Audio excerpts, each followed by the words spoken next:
Hey class, so in this presentation we will talk about water conservation. The beginning slide talks about, in general, what conservation is.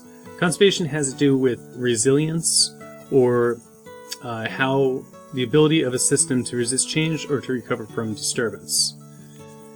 Also, how is a system able to adapt to adverse events such as extreme weather or long-term changing environmental conditions, aka in our case climate change, where we're expecting to see longer drought cycles, more unpredictable weather, as well as population increases, which are constraining our clean water sources, and there are still billions of people on the planet without access to clean drinking water.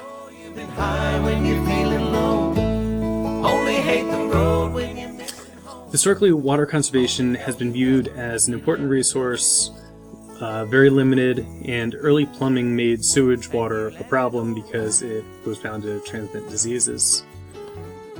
The theory of water conservation has been around since the beginning of society. Most societies have dealt with limited resources and learned to use them wisely.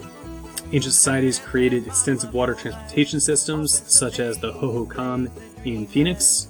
They used gravity-fed canals, and they, along with many other examples around the world, had some incredible examples of hydrology and engineering. In some cases, they were able to stabilize a low flow rate from their water sources, where water would move at a 1-inch slope per 100 feet, which is an incredible feat that would be difficult to even obtain today.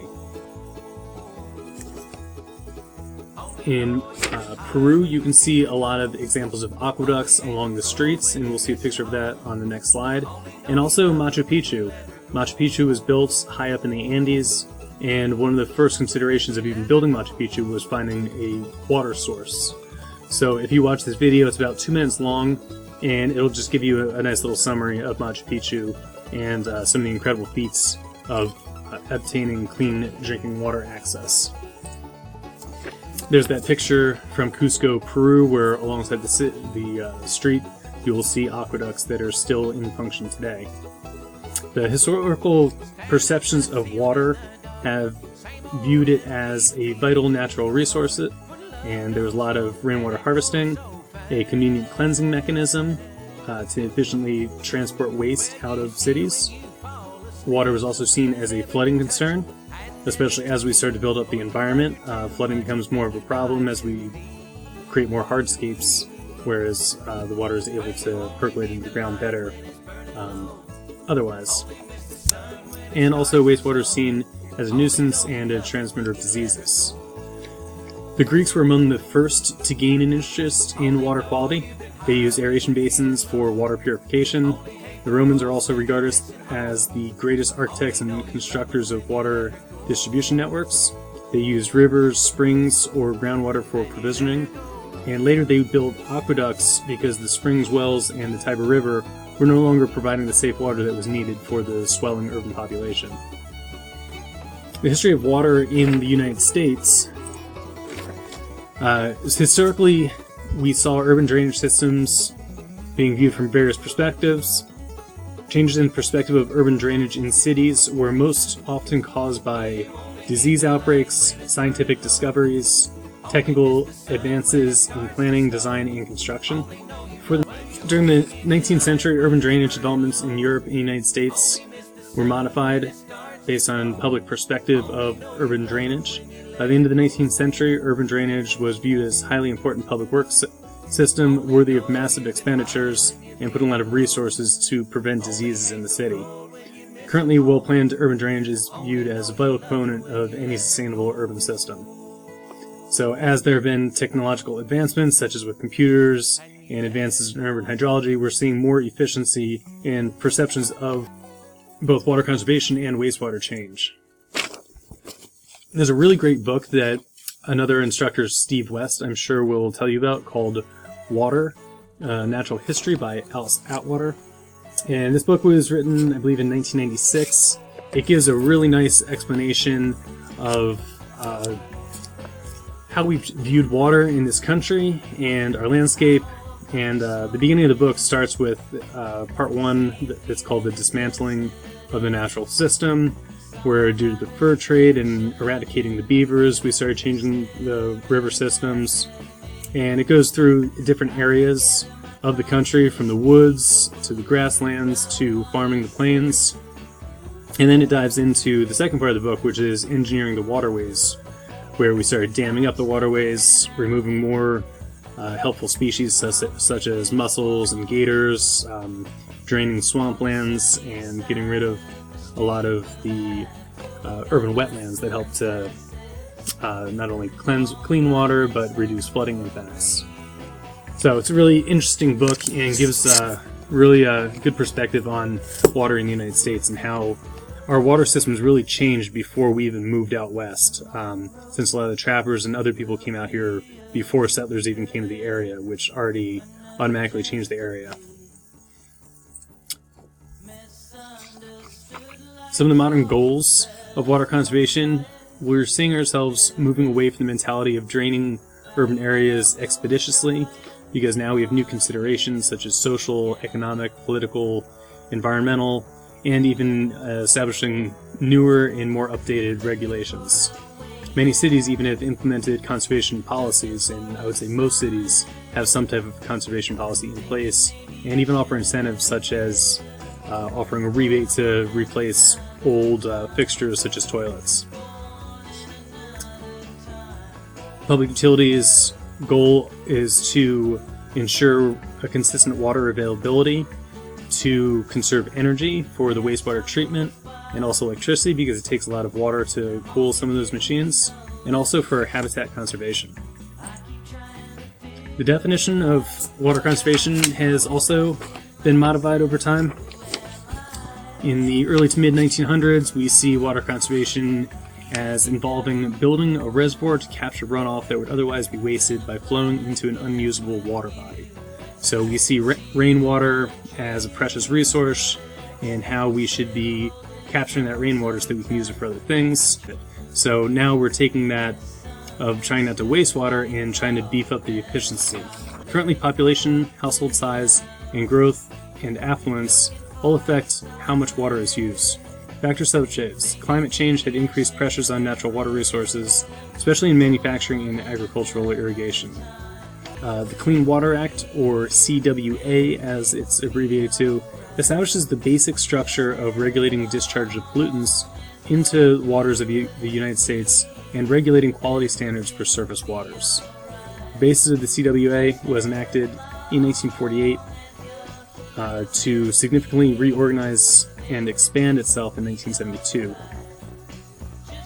Under the CWA, the EPA has implemented pollution controls such as setting wastewater standards for the industry. The EPA has also developed national water quality criteria recommendations for pollutants in surface waters. And the Clean Water Act is regulated by an NPDES permit, or the National Pollutant Discharge Elimination System. And this permit is intended for industrial, municipal, and financial programs to ensure drinking water safety.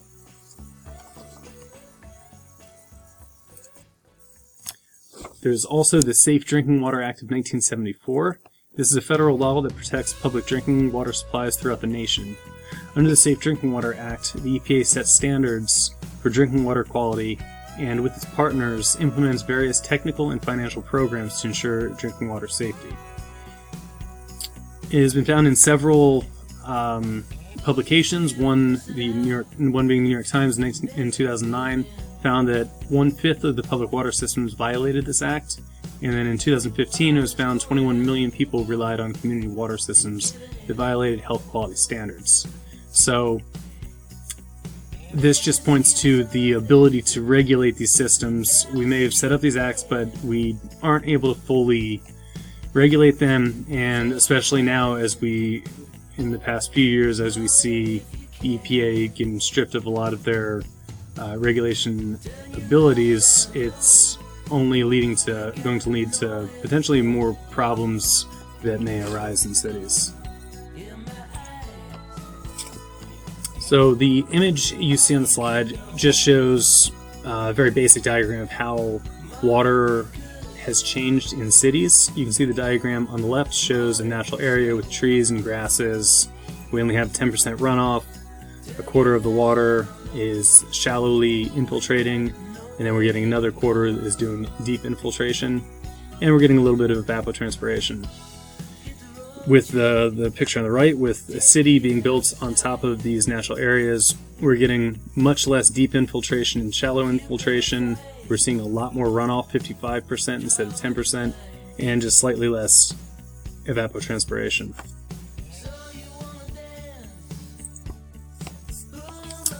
So the economics of water conservation.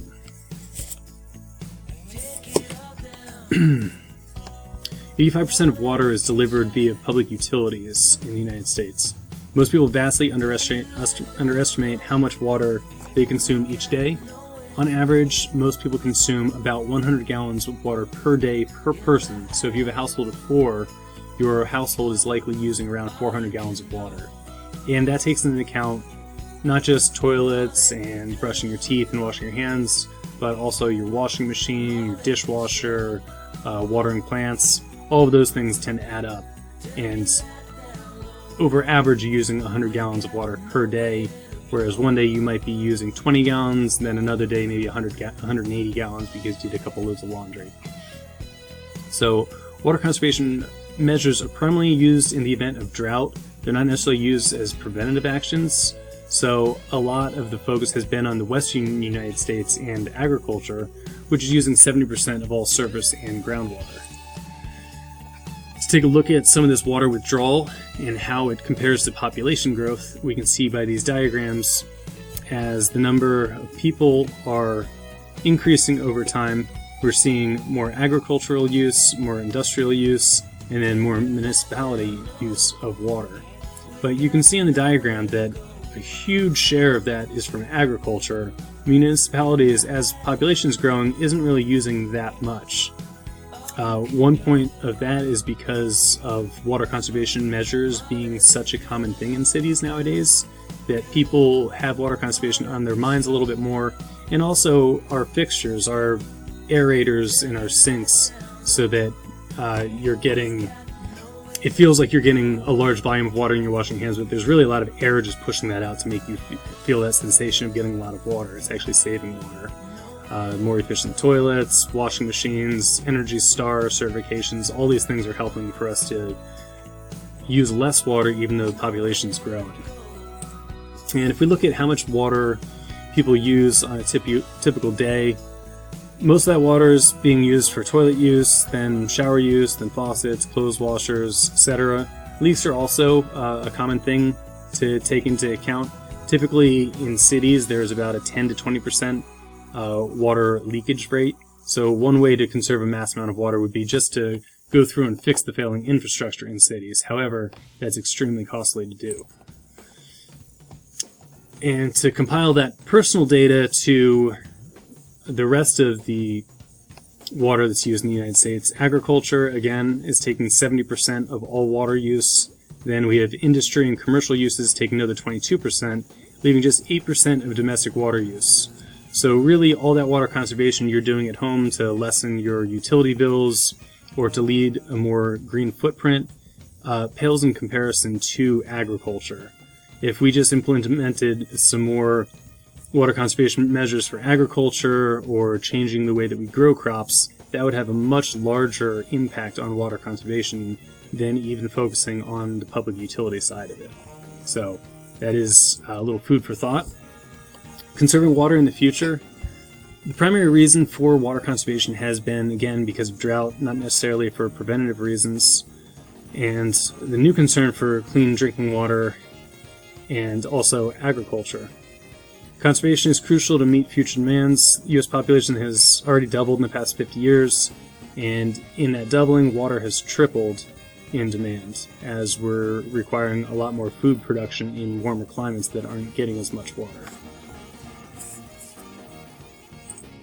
I posted a few example resources where I got some of the information for these slides, and please also take a look at that video on Machu Picchu. I think you'll find it really interesting. Feel free to ask any questions, and I hope this gives you a nice little overview of water conservation and moving forward in this class. Thanks a lot.